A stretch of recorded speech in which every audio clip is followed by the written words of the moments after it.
어느 종목에 몇 주 정도 이렇게 투자하고 계실까요? 부가 지금 현재 1640주가 있습니다. 이게 계산이 잘 안 되는데 그러면은 이게 총 얼마인 거죠? 대략. 여러분 안녕하세요. 쩐업주부예요. 네, 안녕하세요. 미스터 부입니다. 네, 오늘은 미국 지수추종 ETF 장기 투자자 한 분을 모셨는데요.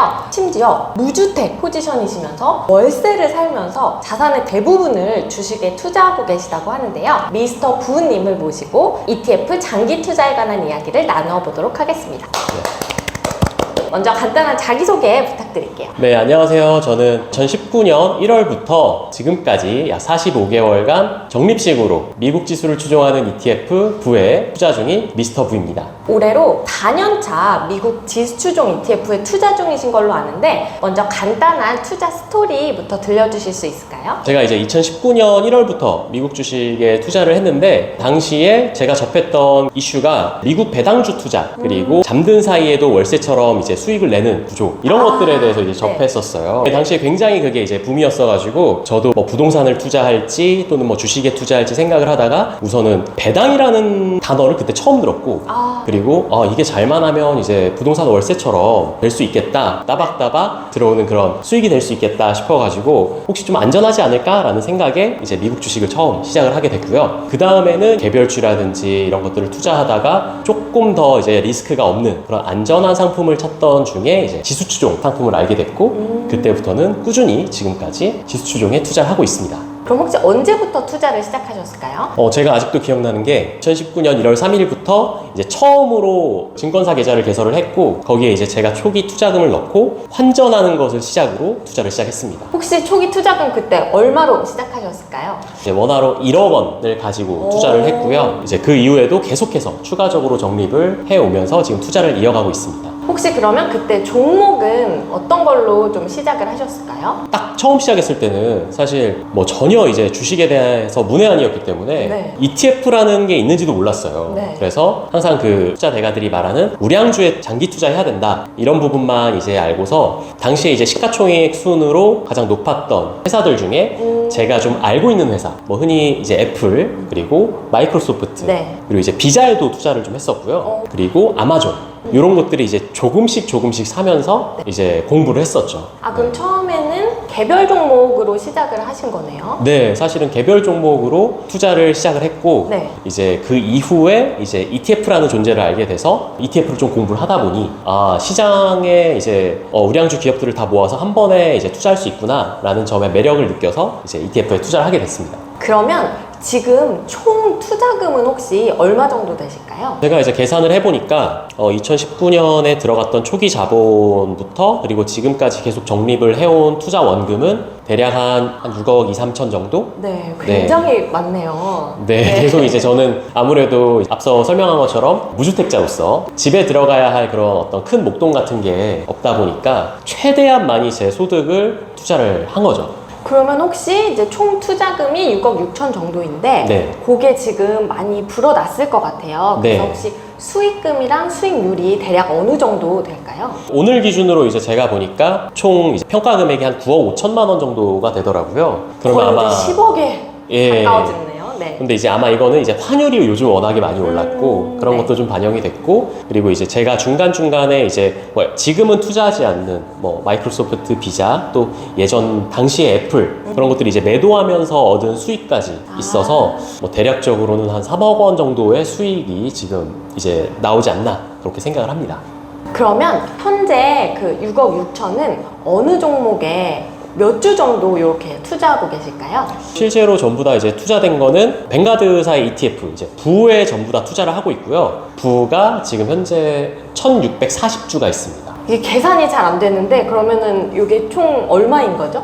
대략 이 부만 가지고 봤을 때에는 한 8억 2천만 원 정도? 네, 그 정도의 지금 그 평가 가치를 가지고 있습니다. 혹시 그러면 평단가는 얼마 정도 될까요? 평단가가 320불대 초반이에요. 지금 들어보니까 정말 미국 지수추종 ETF 장기 투자의 정석을 보여주고 계신 것 같은데 여러 가지 투자법 중에서 이렇게 나는 투자를 해야겠다라고 마음을 먹게 된 특별한 계기가 있을까요? 어떤 한순간의 계기로 이렇게 투자를 하지는 않았다고 생각을 해요. 아무것도 모르기 때문에. 부동산도 무서웠고 그리고 주식도 무서웠는데 한 가지 이제 확신을 했던 건 아무래도 목돈이 생기니까 이거를 그냥 둘 수는 없겠다라는 생각이 첫 번째였어요. 네. 그래서 부동산을 공부를 해볼까 했는데 아무래도 좀 부동산은 이제 제가 가진 목돈으로 네. 과감하게 좀 투자하기에는 좀 겁이 났고 워낙에 이제 단위가 크니까. 네. 그래서 단돈 몇십만 원으로라도 투자를 시작해 볼 수 있는 주식을 시작을 하게 된 거죠. 그리고 주식을 시작하면서 19년부터 뭐 코로나를 지나서 22년 지금까지 다양한 곡선의 그런 시장을 겪다 보니까 그렇죠. 네. 거기에서 이제 경험을 얻어서 네. 아, 나는 그나마 안정적인 미국 지수를 추종하는 투자를 하는 게 맞겠다. 이렇게 좀 교훈을 얻은 것 같습니다. 결국은 투자를 통해서 교훈을 얻어서 제 성격과 맞는 투자를 찾아보니까 그게 미국 지수에 흔히 말해 이제 무지성으로 정립하는 그런 인내 있는 투자를 하는 게 내 스타일과 맞겠다라는 생각이 들어서 그때부터 좀 확신을 가지고 집중적으로 투자를 한 것 같아요. 그러면 아까 말씀해 주셨을 때 시드머니가 처음에 1억이었다고 네. 말씀을 해 주셨어요. 근데 사실 초보 투자자가 투입을 하기에 적은 금액은 아니거든요. 네. 요 1억이라는 시드는 어떻게 모으게 되셨는지. 제가 이제 20대 중반에 회사를 입사해서 이제 회사에서 나름 악착같이 모았어요. 제가 3년 정도 회사를 다녔는데 악착같이 돈을 모아서 이제 창업할 자금을 마련을 했고요. 그 다음에 네. 이제 29대, 이제 30이 넘어가면 왠지 그 심적으로 좀 부담이 될 것 같아서 제가 29대 과감하게 이제 제 일을 하겠다라고 해서 창업을 했습니다. 사실은 그때 창업을 위해서 회사에서 3년간 모은 금액을 전부 다 투자를 했었어요. 제로 베이스인 상태에서 다시 이제 새로운 도전을 했고 마침 그게 한 4년 정도가 지나서 좀 유의미한 결과로 다가왔을 때 그때부터 다시 저축을 했던 것 같아요. 사업을 계속 이어나가다가 19년 제가 1월에 1억 원의 투자금을 가지고 첫 투자를 했다고 했잖아요. 이제 18년도부터 조금씩 이제 다시 목돈이 생기더라고요. 그때부터 고민을 했었죠. 내가 이제 앞으로 돈을 벌면 어떻게 좀 관리를 해야 될까? 예적금을 해야 될까? 아니면은 뭐 부동산 투자를 해야 될까? 주식 투자를 해야 될까? 이런 고민을 하다가 한 1년 정도 되는 고민 끝에 결국은 선택을 한 게 이제 미국 주식이었고 그리고 이제 첫 투자 금액은 1억이었다고 하지만 사실 저는 굉장히 겁이 많습니다. 저랑 잘 맞아요. 예. 네. 저도 쫄보 투자 스타일이라. 맞습니다. 예. 이 손실을 감당하지 못하는 그런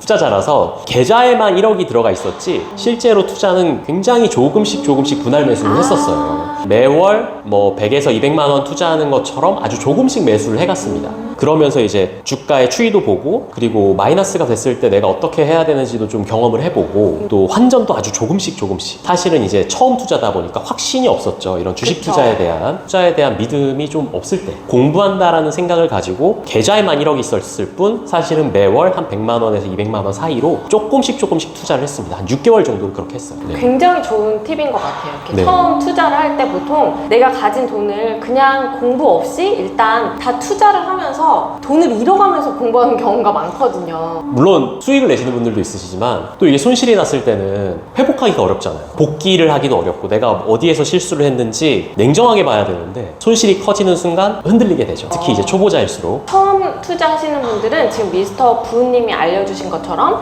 내가 가진 목돈이 많이 있더라도 요거를 나눠서 이렇게 투자해 보시는 거 굉장히 좋은 팁이 될 것 같아요. 그러면 지금 말씀을 들어보니까 사업소득을 열심히 모아서 이제 투자소득으로 조금씩 바꾸는 이런 과정이 있으셨던 것 같은데 이렇게 이제 시드를 처음에 모은 다음에 부동산이랑 주식 중에 내가 어디 투자할까 이 부분이 고민이 되셨을 것 같아요. 진짜 고민을 18년부터 19년이 될 때까지 1년 내내 정말 많은 고민을 했었어요. 실제로는 이제 공부도 나름 해보고 부동산은 어떤 장점이 있고 또 주식은 어떤 장점이 있고 그 다음에 내가 실제로 좀 할 수 있는 건 어떤 방법들이 있지 이런 것들 막 고민을 했었는데 결국 제가 이제 주식을 선택하게 된 이유가 이 새가슴 때문에 네. 이 대출을 받아본 적이 없어요. 사실 제가 그때 가서 덜컥 이제 제가 목돈을 마련을 했지만 그 목돈보다 더 많은 대출을 일으켜야지 부동산 투자하면 그런 생각이 들더라고요. 수억 원대의 또 대출이 필요하고 네. 그런데 당시에는 그런 큰 돈을 빌린다라는 게 이제 덜컥 겁이 나는 거죠. 1억을 어떻게 모았는데 그렇죠. 이 이상을 또 빌려? 네, 그게 또 시기가 안 좋아서 좀 성과가 안 좋을 수 있잖아요. 그렇죠. 그러면은 내가 이거를 손해를 내가 모은 돈보다 훨씬 더 많이 볼 수도 있다라는 그런 생각에 이제 주식을 선택하게 된 겁니다. 네. 네. 그래서 좀 안전하게 이제 시작을 해보자라는 생각이 가장 컸어요.